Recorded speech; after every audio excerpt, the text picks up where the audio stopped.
നമസ്കാരം. ഇറാനിൽ 3 യുവാക്കളെ പരസ്യമായി തൂക്കിലേറ്റി. ഇറാനിൽ ഇസ്രായേലിന്റെ നുഴഞ്ഞുകയറ്റം നടക്കുന്നു. അപ്പോഴാണ് ഇത്തരത്തിലുള്ള ഭരണവിരുദ്ധ വികാരങ്ങൾ നടക്കുന്നതും ഭരണകൂട ഭീകരത അഴിഞ്ഞാടുന്നതും. ഇറാനിൽ സർക്കാർ വിരുദ്ധ പ്രതിഷേധങ്ങളിൽ പങ്കെടുത്ത 3 യുവാക്കളെ ഭരണകൂടം പരസ്യമായിട്ട് തൂക്കിലേറ്റി. രാജ്യാന്തര തലത്തിൽ ശ്രദ്ധേയനായ 19-കാരനായ ഗുസ്തി താരം സാലിഹ് മുഹമ്മദി, മെഹദി ഖാസമി, സയ്യിദ് ദാവൂദി എന്നിവരെയാണ് കഴിഞ്ഞ ദിവസം ഖാം നഗരത്തിൽ വധശിക്ഷയ്ക്ക് വിധേയരാക്കിയത്. ജനുവരി 8-ന് നടന്ന പ്രതിഷേധത്തിനിടെ സുരക്ഷാ ഉദ്യോഗസ്ഥരെ കൊലപ്പെടുത്തി എന്നാരോപിച്ചായിരുന്നു ആ ശിക്ഷ. എന്നാൽ ഇവരെ ക്രൂരമായി പീഡിപ്പിച്ചാണ് കുറ്റം സമ്മതിപ്പിച്ചത് എന്നാണ് മനുഷ്യാവകാശ സംഘടനകൾ ആരോപിക്കുന്നത്. ഇത്തരത്തിൽ നിർബന്ധപൂർവ്വം സമ്മതിപ്പിച്ച മൊഴികളുടെ അടിസ്ഥാനത്തിലാണ് വിചാരണ നടന്നത് എന്നാണ് അവർ ചൂണ്ടിക്കാട്ടുന്നത്. കഴിഞ്ഞ ആഴ്ച 19 വയസ്സ് തികഞ്ഞ സാലിഹ് മുഹമ്മദിയെ അറസ്റ്റ് ചെയ്ത് 3 ആഴ്ച തികയുന്നതിന് മുൻപാണ് കോടതി വധശിക്ഷയ്ക്ക് വിധിച്ചത്.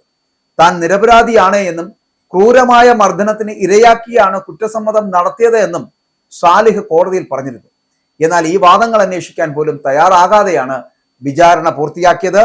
ദൈവത്തിനെതിരെ യുദ്ധം ചെയ്തു എന്ന കുറ്റമാണ് ഇവർക്ക് മേൽ ചുമത്തിയിരിക്കുന്നത്. ഇത് ഇറാന്റെ ഔദ്യോഗിക വാർത്താ ഏജൻസിയായിട്ടുള്ള മീസാൻ ഓൺലൈൻ റിപ്പോർട്ട് ചെയ്തതാണ്. ഡിസംബർ അവസാനം വിലക്കയറ്റത്തിനെതിരെ തുടങ്ങിയ പ്രതിഷേധം പിന്നീട് ഇറാൻ പരമാധികാരിയായിട്ടുള്ള ആയത്തുള്ള അലി ഖമേനിയുടെ ഭരണത്തിനെതിരായിട്ടുള്ള ജനകീയ പ്രക്ഷോഭമായിട്ട് മാറുകയായിരുന്നു. പ്രതിഷേധത്തെ അടിച്ചമർത്തുവാൻ ഭരണകൂടം നടത്തിയ നീക്കങ്ങളിൽ സ്ത്രീകളും കുട്ടികളും ഉൾപ്പെടുന്ന ആയിരക്കണക്കിന് ആളുകൾ കൊല്ലപ്പെട്ടതായിട്ടുള്ള റിപ്പോർട്ടുകൾ അടക്കം പുറത്തു വന്നു.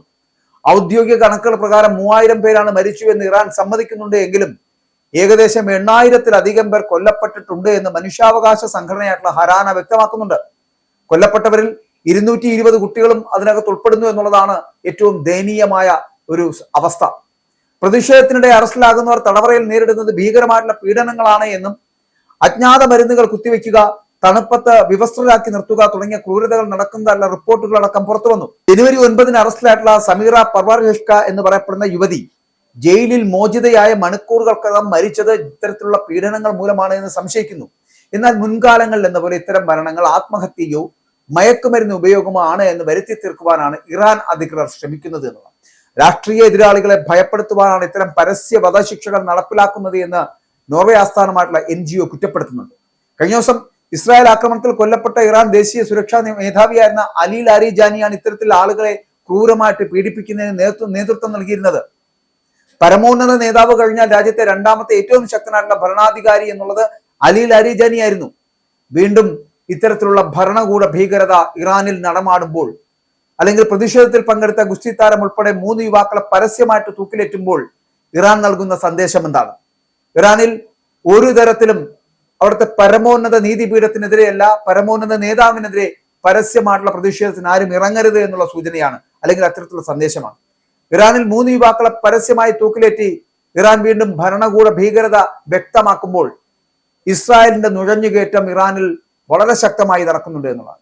ഇറാന്റെ ഭൂപ്രദേശങ്ങളെയും ആണവ പാടങ്ങളെയും അടക്കം ചുട്ടരിക്കുന്ന തരത്തിലുള്ള സമീപനം സ്വീകരിച്ചുകൊണ്ട് ബോംബ് വർഷം നടത്തിക്കൊണ്ട് മിസൈൽ ആക്രമണം നടത്തിക്കൊണ്ട് ഇസ്രായേലും ഒപ്പം US-ഉം ഇറാനെ തച്ചു തകർക്കുകയാണ്. അപ്പോഴും ഇറാനിലെ ജനതയെ, ഇറാനിലെ യുവാക്കളെ, പ്രതിഷേധിക്കുന്നവരെ, പരസ്യ പ്രതിഷേധം നടത്തുന്നവരെ ഇങ്ങനെ പരസ്യമായി തൂക്കിലേറ്റുന്ന അവസ്ഥയിലേക്ക് കൊണ്ടെത്തിച്ചിരിക്കുന്നത് ഇറാന്റെ ഗതികേടാണ് എന്ന് പറയേണ്ടിയിരിക്കുന്നു. ഇത്തരത്തിൽ ഇറാനിൽ നടക്കുന്ന ഈ ഭരണകൂട ഭീകരത ഒരിക്കലും വച്ചുവാഴിക്കാനുള്ളതല്ല എന്ന് പറയാതിരിക്കാൻ കഴിയില്ല.